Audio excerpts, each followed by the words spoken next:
Today, we're diving into an incredible story about leadership under extreme pressure. It's really a masterclass in how to succeed when pretty much everyone, from your boss all the way down to your own team, is expecting you to fail. This is Leadership Forged by Fire. So let's just kick things off with a big question, one you might have even asked yourself. How in the world do you lead when you're not just facing a tough situation, but when the entire system feels like it's been designed to make you fail? All right, so this whole story revolves around Samashri Bose Awasthi, and her journey was featured at a TEDx event. The theme was Rudrax, which is all about having the courage to tear down what's not working anymore. Outdated systems, old ways of thinking, and honestly, her story is the perfect example of that disruptive spirit. Okay, so her story really begins with this massive, sudden change in her life. It's a classic trial by fire, really. I mean, just try to picture this. On one side, you've got her protected start, a pretty sheltered life. Music classes, dance classes, everything's predictable, safe. And then, bam! She's thrown headfirst into what you could call the crucible, an area sales manager role in the really rugged, heavily unionized parts of Eastern India. We're talking a completely different universe. And in this totally new environment, it wasn't just about learning the job. Nope. Right away, she just slams into this massive wall of doubt. And it was coming at her from literally everyone. First up, her own bosses. Their question was so blunt. Why a girl in this region? They just flat out assumed she'd try to avoid the hard fieldwork, that she just couldn't survive. Succeeding wasn't even on their radar for her. All right, so then you've got her own team. These are all experienced guys, all over 40, and they basically tell her, hey, just, visit a couple of shops, and then you can go sit down. We'll handle the real work. And you got to understand, this wasn't them being helpful. It was a total dismissal. They just didn't think she could hack it. And if that wasn't enough, she gets it from the retailers too, the actual clients. They would ask her things like, is ma'am not finding a boy to marry? I mean, can you believe that? It just shows this deep societal bias that was questioning why she was even there in a professional role in the first place. So what do? You're fighting this war of doubt on 3 fronts. You can't argue your way out of it. She knew that. Instead, she came up with a strategy that was just undeniable. She decided her actions were going to have to speak way louder than their prejudice. And this really became her mantra. She realized, arguing with these guys was completely pointless. The only way forward was to prove every single one of them wrong. And not by talking, but by doing. That was it. That was her whole game plan. And here's exactly how she did it. First off, leading by example. She's at the market by 5:30 in the morning to catch the train. Right there, she completely shatters that idea that she's going to skip the field work.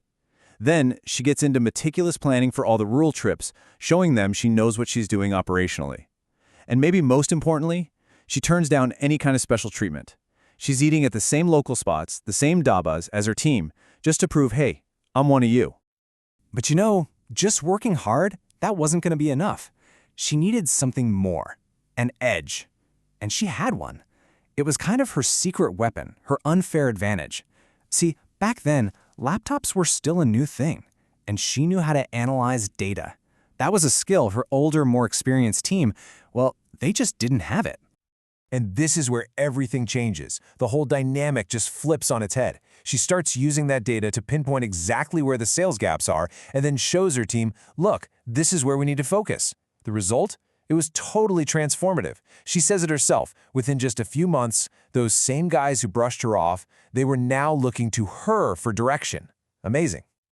So, that win out in the field, that wasn't the finish line, not even close. It was the launch pad. It was the moment she went from being this doubted outsider to a genuinely respected leader, and it put her on the path straight to the C-suite. Then you get this incredible moment of public recognition. Picture this. She's in a room, it's filled with her male colleagues, and her boss stands up and points out that her territory was the only one that was hitting its numbers without him having to constantly check in. For her, that moment of validation out loud in front of everyone, she said it was more powerful than any piece of tech. It was the biggest technology she had. And that respect she fought so hard for, it wasn't just a nice, good job. No way. It was the actual key that unlocked the next door for her. It led directly to a new role in marketing, and that really kicked off her incredibly fast climb up the corporate ladder. Of course, the challenges didn't just stop. They just changed. I mean, going from a trainee to a C-level exec in just 18 and a half years, that's insane. And along the way, she's dealing with new hurdles, right? Marriage, becoming a mom, taking on bigger and bigger jobs. So how did she handle all that complexity? Well, it came down to a two-part strategy. First, just an insane level of focus. And second, being really deliberate about building a whole ecosystem of support around herself. And this support system she built, it's actually fascinating when you break it down. It really stood on three main pillars. First, she made sure to use every bit of support the organization offered. Second, she built a really strong personal network of her own. And third, and this is something she really emphasizes, choosing the right partner. Someone who could help build that stable foundation at home. Okay, so after all that, what can we really take away from this incredible journey? Her story basically boils down to two huge lessons, both learned the hard way. Lesson number one is a big one. It's that there is no smart work without hard work. You know, we hear that phrase all the time, work smarter, not harder. But what her story really proves is that it's the grind at the beginning, that initial hard work, that gives you the knowledge and the instincts you need to make those smart decisions later on. You just can't skip that step. There are no shortcuts. And the second big lesson is about work-life balance. And her point is, it's not something you just magically find one day. It's something you have to actively create. It doesn't just happen. You have to be intentional about it. And yes, she admits, sometimes that means making some tough sacrifices for a bigger goal. Because her bottom line is, nobody is just going to hand it to you on a silver platter. So there you have it. Somashri Bose Awasti's leadership was absolutely forged in fire.